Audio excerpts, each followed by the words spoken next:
ಆತ್ಮೀಯ ಸ್ಪರ್ಧಾರ್ಥಿಗಳೇ, ಕಸ್ತೂರಿ ಅಕಾಡೆಮಿಗೆ ತಮ್ಮೆಲ್ಲರಿಗೂ ಸ್ವಾಗತ. ಹೇಗಿದ್ದೀರಿ? ಎಲ್ಲರೂ ಚೆನ್ನಾಗಿದ್ದೀರಿ ಅಂತ ಭಾವಿಸ್ತೀನಿ.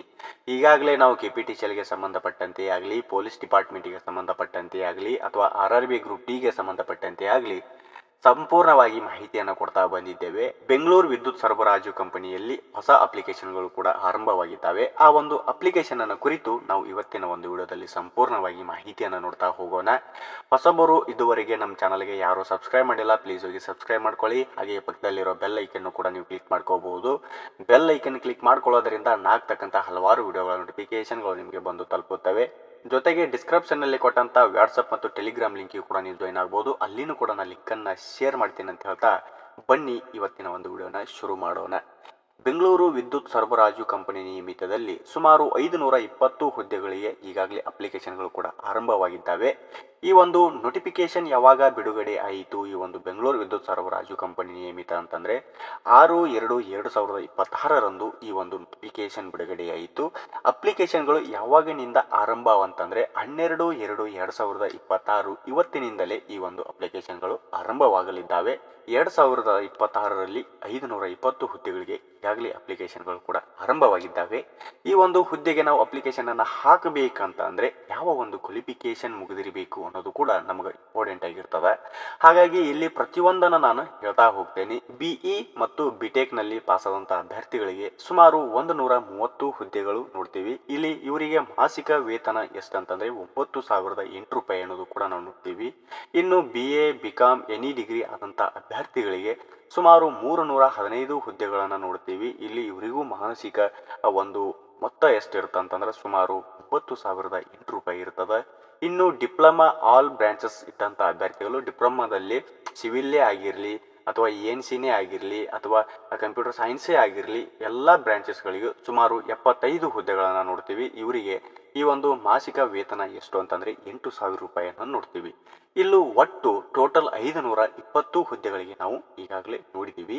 ಆದರೆ ಈ ಹುದ್ದೆ ಏನು ಸರ್, ಯಾವುದು ಅಂತಂದರೆ ಇಲ್ಲಿ ಮೇಲೆ ಕೊಟ್ಟಿದ್ದಾರೆ ನೋಡ್ರಿ. ಇಲ್ಲಿ graduate and non graduate engineering graduates and diploma ಅಂತೇಳಿ ಇಲ್ಲಿ ಅಪ್ರೆಂಟಿಸ್ ಅಂತೇಳಿ ಕರೆದಿದ್ದಾರೆ. ಈ ಒಂದು ಹುದ್ದೆಗೆ ಅಪ್ರೆಂಟಿಸ್ ಅಂತೇಳಿ ಕರೆದಿದ್ದಾರೆ. ನಾವು ಅಪ್ರೆಂಟಿಸ್ ಮಾಡೋದರಿಂದ ನಮಗೆ ಏನು ಯೂಸ್ ಸರ್? ನೋಡಿ, ಅಪ್ರೆಂಟಿಸ್ ಅಂದ ತಕ್ಷಣ ಹುಡುಗರೆಲ್ಲ ವಿಡಿಯೋನ ಸ್ಕಿಪ್ ಮಾಡಿಬಿಡ್ತೀರಿ. ಹಾಗೆ ಮಾಡಕ್ಕೆ ಹೋಗಬೇಡಿ. ನಾನು ಹೇಳೋದೇನಂತಂದರೆ ಅಪ್ರೆಂಟಿಸ್ ಅಂದರೆ ಏನು, ಅಪ್ರೆಂಟಿಸ್ ಮಾಡಿದರೆ ನಮ್ಗೆ ಏನು ಯೂಸ್ ಆಗುತ್ತೆ. ಈಗ ನಿಮ್ಗೆ ಉದಾಹರಣೆ ಮುಖಾಂತರ ನಾನು ನಿಮಗೆ ಹೇಳಬೇಕಂತಂದ್ರೆ, ಇವಾಗ ಒಂದು ಅಪ್ಲಿಕೇಶನ್ ಹಾಕುವಾಗ ಅಲ್ಲಿ ಅಪ್ರೆಂಟಿಸ್ ಅಂಥೇಳಿ ಆಪ್ಷನನ್ನು ಕೇಳಿರ್ತದೆ. ನೀವೇನಾದರೂ ಮುಗಿಸಿದ್ರಿ ಅಂತಂದರೆ ಎಸ್ ಅಂತ ಕೊಡ್ಬೋದು, ಇಲ್ಲ ಅಂತಂದ್ರೆ ನೋ ಅಂತ ಕೊಡಬಹುದು. ಯಾಕೆ ಅಪ್ರೆಂಟಿಸ್ ನಾವು ಎಸ್ ಅಂತ ಕೊಡಬೇಕು, ನೋ ಅಂತ ಕೊಡಬೇಕು? ಅಪ್ರೆಂಟಿಸಿಪ್ ನಾವು ಯಾಕೆ ಸರ್ ಮಾಡಬೇಕು? ಅದೇ 1 ವರ್ಷದವರೆಗೆ ನಾವು ಎಲ್ಲಾದರೂ ಬೇರೆ ಕಡೆ ಕಂಪ್ನಿಯಲ್ಲಿ ಕೆಲಸ ಮಾಡಿದರೆ ಸುಮಾರು ನನಗೆ ಪೇಮೆಂಟ್ ಸ್ಟಾರ್ಟಿಂಗ್ ಒಂದು 10ರಿಂದ 15 ಸಾವಿರ ಆಗುತ್ತೆ ಸರ್. 1 ವರ್ಷದ ನಂತರ ಒಂದು 25ರಿಂದ 30 ಸಾವಿರ ಆಗ್ಬೋದಲ್ಲ ಸರ್ ಅಂತೇಳಿ ನೀವು ಪ್ರಶ್ನೆಯನ್ನು ಮಾಡ್ಬೋದು. ಹೌದು, ಆಗ್ಬೋದು, ಇಲ್ಲ ಅಂತ ಹೇಳಿ ನಾನು ಹೇಳ್ತಿಲ್ಲ. ನಿಮಗೆ ಉದಾಹರಣೆ ಮುಖಾಂತರ ನಾನು ನಿಮಗೆ ಹೇಳಬೇಕಂತಂದ್ರೆ, ಇವಾಗ ಒಂದು ಆರ್ಮಿ ಅಭ್ಯರ್ಥಿಗಳಿಗೆ ನಾನು ನಿಮ್ಗೆ ಉದಾಹರಣೆಯನ್ನು ತಗೊಂಡು ಹೇಳ್ತೀನಿ. ಯಾಕೆ ಸರ್ ಅವ್ರನ್ನ ತಗೊಂಡ್ರಿ ಅಂತಂದ್ರೆ, ಆರ್ಮಿಯಲ್ಲಿ NCC ಅಂಥೇಳಿ ನಾವು PUC ಹಚ್ಚುವಾಗ NCC ಅಂತೇಳಿ ಕಲಿತೀವಿ. ಅದು ABC ಅಂತೇಳಿ 3 ಸರ್ಟಿಫಿಕೇಟನ್ನು ನಮ್ಗೆ ಕೊಡ್ತಾರೆ. ಇವಾಗ NCC ಮಾಡಿದಂಥ ಅಭ್ಯರ್ಥಿಗೆ ಮತ್ತು NCC ಮಾಡದೇ ಇದ್ದಂಥ ಅಭ್ಯರ್ಥಿಗಳಿಗೆ ವ್ಯತ್ಯಾಸ ಏನು? ಇಲ್ಲಿ ಮೊದಲಿಗೆ ಯಾರನ್ನ ತಗೋತಾರೆ ಅಂತಂದ್ರೆ ಇಲ್ಲಿ NCC ಮಾಡಿದಂಥ ಅಭ್ಯರ್ಥಿಗೆ ತಗೋತಾರೆ. ಯಾಕಂತಂದ್ರೆ ಈಗ ಒಬ್ಬ ವಿದ್ಯಾರ್ಥಿ NCC ಮಾಡಿದಂಥ ವಿದ್ಯಾರ್ಥಿ 35 ಅಂಕಗಳನ್ನು ಪಡ್ಕೊಂಡಿರ್ತಾನೆ. NCC ಮಾಡದೇ ಇದ್ದಂಥ ಅಭ್ಯರ್ಥಿ ಕೂಡ 35 ಅಂಕಗಳನ್ನು ಪಡ್ಕೊಂಡಿರ್ತಾನೆ. ಇಲ್ಲಿ ಯಾಕೆ NCC ಇದ್ದವನು ಮೊದಲಿಗೆ ತಗೋತಾರಂತಂದ್ರೆ, ಅಲ್ಲಿ A ಸರ್ಟಿಫಿಕೇಟಿಗೆ ಇಷ್ಟು ಮಾರ್ಕ್ಸು, B ಸರ್ಟಿಫಿಕೇಟಿಗೆ ಇಷ್ಟು ಮಾರ್ಕ್ಸು, C ಸರ್ಟಿಫಿಕೇಟ್ಗೆ ಇಷ್ಟು ಮಾರ್ಕ್ಸ್ ಅಂತೇಳಿ ಇರ್ತೈತಿ. ಉದಾಹರಣೆಗೆ ಅವ C ಸರ್ಟಿಫಿಕೇಟನ್ನು ಪಡೆದುಕೊಂಡಿದ್ದಂತಂದ್ರೆ ನಾವು ಪಡೆದಂಥ 35 ಅಂಕಗಳು ಪ್ಲಸ್ 5 ಅಂಕಗಳು ಟೋಟಲ್ ಆಗಿ 40 ಅಂಕಗಳಾಯಿತು. ಹಾಗಾದರೆ ಇಲ್ಲಿ ಅಂಕಗಳು ಯಾರಿಗೆ ಜಾಸ್ತಿ ಆದವು ಅಂತಂದ್ರೆ NCC ಮಾಡಿದಂಥ ಅಭ್ಯರ್ಥಿಗೆ ಅಂಕಗಳು ಜಾಸ್ತಿ ಆದವು. ಹಾಗಾಗಿ ಅದೇ ಅಭ್ಯರ್ಥಿಯನ್ನು ಇಲ್ಲಿ ಆಯ್ಕೆ ಮಾಡ್ತಾರೆ. ನಾವು NCC ಮುಗಿಸದೇ ಇದ್ದಂಥ ಅಭ್ಯರ್ಥಿಗೆ ಇಲ್ಲಿ ಆಯ್ಕೆ ಮಾಡಲ್ಲ. ಯಾಕಂದ್ರೆ ನಮ್ಗಿಂತ 5 ಮಾರ್ಕ್ಸ್ ಅವ ಹೆಚ್ಚಿಗನ ತಗೊಂಡ ಅಂತಂದ್ರೆ ಅವನಿಗೆ ಮೊದಲ ಆದ್ಯತೆಯನ್ನು ಕೊಡ್ತಾರ. ಅದೇ ತರನಾಗಿ ಅಪ್ರೆಂಟಿಸ್ ಅನ್ನು ನಾವು ಮುಗಿಸಿದ್ದೀವಿ ಅಂತಂದ್ರೆ ಇಲ್ಲಿ ಮುಗಿಸದೇ ಇದ್ದ ಅಭ್ಯರ್ಥಿ ಮತ್ತು ಮುಗಿಸಿದ ಅಭ್ಯರ್ಥಿಗೆ ಈಗ ನಾ ಏನು ಉದಾಹರಣೆ ಮುಖಾಂತರ ಹೇಳಿದ್ನಲ್ಲ ಅದೇ ತರನಾಗಿನೂ ಕೂಡ ಇಲ್ಲಿ ಅಪ್ಲೈ ಆಗತ್ತೆ.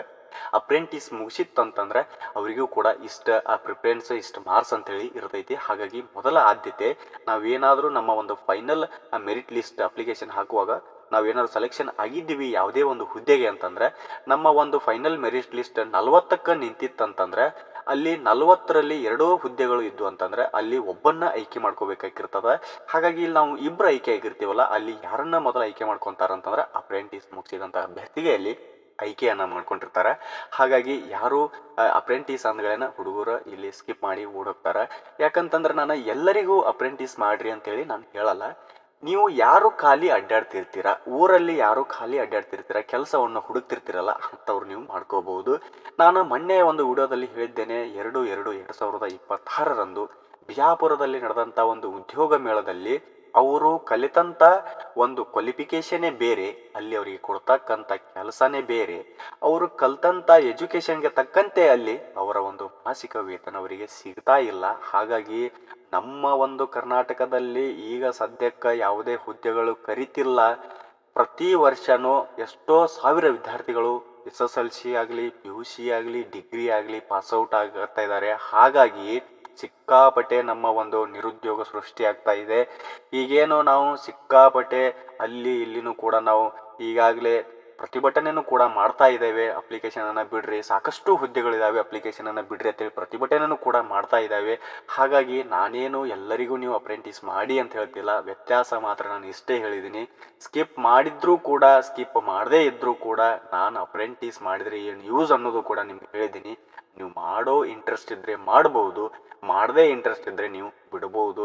ಯಾಕಂತಂದ್ರೆ ಈಗಿನ ದಿನಮಾನದಲ್ಲಿ ನಮಗೆ ಒಂದು ಉದ್ಯೋಗ ಸಿಗೋದು ಸಿಕ್ಕಾಪಟ್ಟಿ ಲೆಸ್ ಆಗಿದೆ. ಹಾಗಾಗಿ ಸಿಕ್ತಪ್ಪ ಅಂದ್ರೆ ಬಿಡಕ್ಕೆ ಹೋಗಬೇಡಿ. ಯಾವುದೇ ಹುದ್ದೆ ಇರಲಿ, ಸಿಕ್ತಂದ್ರೆ ಬಿಡಕ್ಕೆ ಹೋಗಬೇಡಿ, ಸುಮ್ಮನೆ ಕೆಲಸವನ್ನು ಮಾಡಿ. ಯಾಕಂದ್ರೆ ಇಲ್ಲಿ ನಮಗೆ ಪೇಮೆಂಟು ಕೂಡ ಸಿಗ್ತದ, ಜೊತೆಗೆ 1 ಇಯರ್ ಎಕ್ಸ್ಪೀರಿಯನ್ಸ್ ಲೆಟರ್ನು ಕೂಡ ಸಿಗ್ತದ.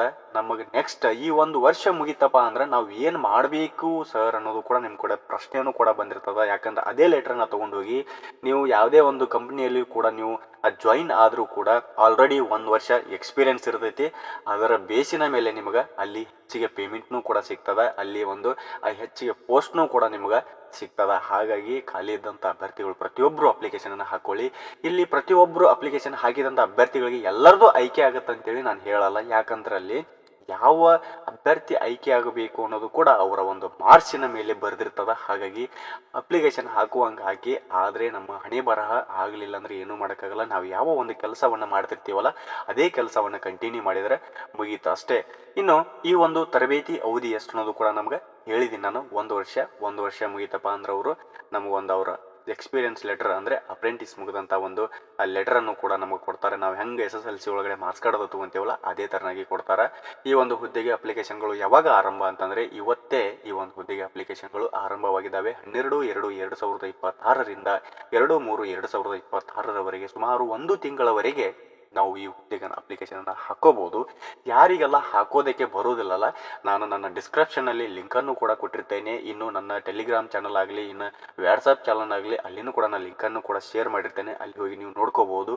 ಒಂದು ವೇಳೆ ಹೊಸಬರು ಅಪ್ಲಿಕೇಶನನ್ನು ಹಾಕ್ತಾ ಇದ್ದರೆ, ನಿಮಗೆ ಯಾವುದೇ ಈ ಒಂದು ಅಪ್ಲಿಕೇಶನ್ ಬಗ್ಗೆ ಮಾಹಿತಿಯನ್ನು ಗೊತ್ತಿರಲಿಲ್ಲ ಅಂತಂದರೆ ನನಗೆ ಕಮೆಂಟ್ ಮುಖಾಂತರನೂ ಕೇಳ್ಬೋದು, ಇಲ್ಲ ಅಂದರೆ ನನಗೆ ಕಾಲ್ ಮಾಡಿನೂ ಕೂಡ ಕೇಳ್ಬೋದು. ಸರ್ ನನಗಿದು ಗೊತ್ತಾಗ್ತಾ ಇಲ್ಲ ಅಂತೇಳಿ ನಾವು ಅವ್ರನ್ನೂ ಕೂಡ ನಿಮಗೆ ಹೇಳುವ ಪ್ರಯತ್ನನೂ ಕೂಡ ಮಾಡ್ತೇನೆ. ಈ ಒಂದೇ ಅಪ್ಲಿಕೇಶನ್ಗೆ ಸಂಬಂಧಪಟ್ಟಂತೆ ಅಲ್ಲ, ಯಾವುದೇ ಅಪ್ಲಿಕೇಶನ್ಗೆ ಸಂಬಂಧಪಟ್ಟಂತೆ ನಿಮಗೆ ಏನಾದರೂ ಡೌಟ್ಸ್ಗಳು ಕೂಡ ಇದ್ದರೆ ನನಗೆ ಕೇಳ್ಬೋದು ಕಮೆಂಟ್ ಮುಖಾಂತರ, ಇಲ್ಲ ಅಂದರೆ ಕಾಲ್ ಮಾಡಿನೂ ಕೂಡ ಕೇಳ್ಬೋದು. ನಾನು ಅವ್ರನ್ನೂ ಕೂಡ ಹೇಳುವ ಪ್ರಯತ್ನನೂ ಕೂಡ ಮಾಡ್ತೇನೆ. ಈ ವಿಡಿಯೋನ ನಾನು ಇಲ್ಲಿಗೆ ಮುಗಿಸ್ತಾ ಇದ್ದೀನಿ. ಇನ್ನು ಮುಂದಿನ ವಿಡಿಯೋದಲ್ಲಿ ಸಿಗೋಣ. ಧನ್ಯವಾದಗಳು.